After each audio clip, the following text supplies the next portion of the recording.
왕세자가 기생과 노란하다. 1396년 1월 24일 세자의 스승 한부림이 창기가 궁중에 출입한다는데 사실입니까? 하고 물었다. 세자가 무한한 얼굴로 다시는 가까이 하지 않겠어. 세자 이방석은 1382년생이다. 1393년 6월 19일 첫 부인 현빈 유씨가 내시와 간통하여 내시의 목을 베고 세자빈 유씨를 쪼자는 일이 있었다. 당시 세자는 11살이고 세자빈은 16세로 추정된다. 1394년 신효생의 딸 현빈 심씨를 두 번째 세자빈으로 삼았다. 1396년은 세자 나이가 14세 정도였다. 그런데 창기를 궁중에 출입시키고 놀았다니 조선의 첫 세자의 행보로는 상당히 부적절했다. 그 점을 스승이 지적한 것이다. 세자는 차기 임금이 될 사람이다. 조선의 2인자이다. 스승은 세자를 훌륭한 임금이 되도록 준비시켜야 할 책임이 있다. 임금이 되면 누구에게나 하대를 한다. 그러나 삼정승과 세자 시절의 스승에게는 말을 놓을 수 없다. 군사부일체라는 조선의 시스템은 이미 정착되었다. 그래서 서슴지 않고 바른 길로 인도하려고 노력했던 것이다. 스승의 역할은 현대에도 중요하다. 술자리 농담에 죽다 살아나다. 1396년 3월 9일 술에 취해 임금을 비방한 전 안동부사 이전을 하옥시켰다. 이전은 정의계와 함께 술에 취해서 농담을 주고받다가 임금을 비방하고 비웃는 말을 하게 되었다.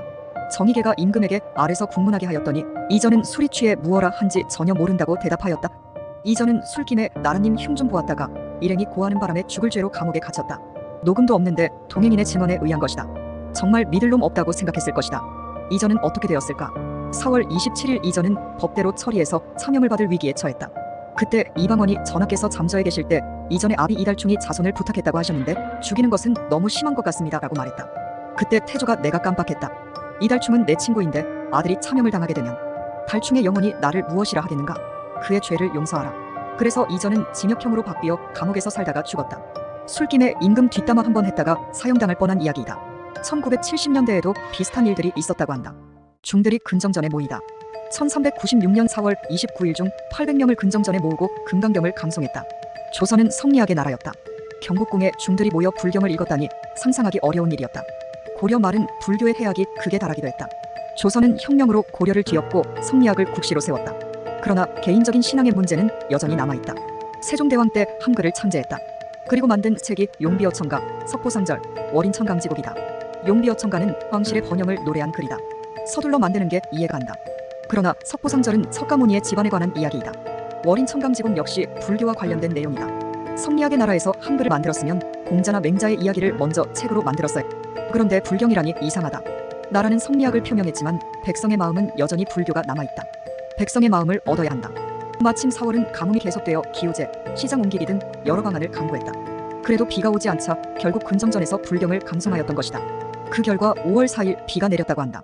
장원급제는 아무나 하나.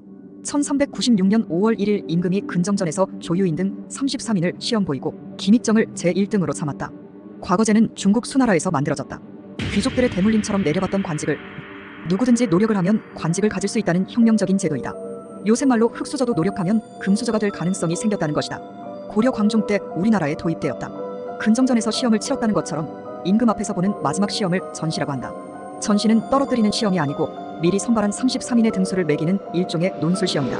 이때 임금이 내는 문제를 책문이라 하고 이에 대한 답안을 대책이라고 했다. 33인의 등수를 갑, 을, 병과로 나누어 갑과 3인, 을과 7인, 병과 23인으로 선발한다. 갑과 1등을 장원, 그래서 장원급제라고 부른다.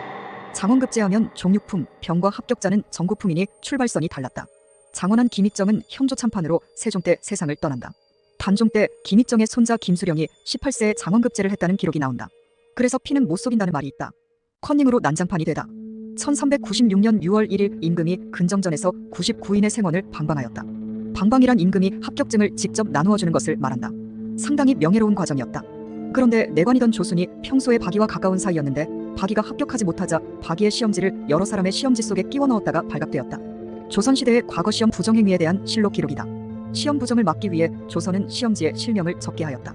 그리고 채점관이 답안지의 주인을 모르도록 이름 부분을 밀봉하거나 아예 잘라버리기도 했다. 그것도 부족해 답안지를 별도로 역서, 즉 일종의 복사하는 것처럼 옮겨 적기도 했다. 그러나 열포졸이 도둑 하나 막기가 어렵다. 조선 후기로 가면 아예 부정 전문팀이 생겨났다. 문장에 능한 거벽과 글씨에 능한 사수, 우산을 들고 좋은 자리를 선점하는 수종 등이 수험생을 둘러싸고 집단적으로 과거 합격 특별팀을 만들기도 했다. 지방 경쟁자를 막기 위해 시험장 주변 숙소를 선점, 머물방이 없도록 했다. 출세의 수단인 과거 합격을 위한 이런 난장판은 조선시대 과거 시험장에서 유래했다.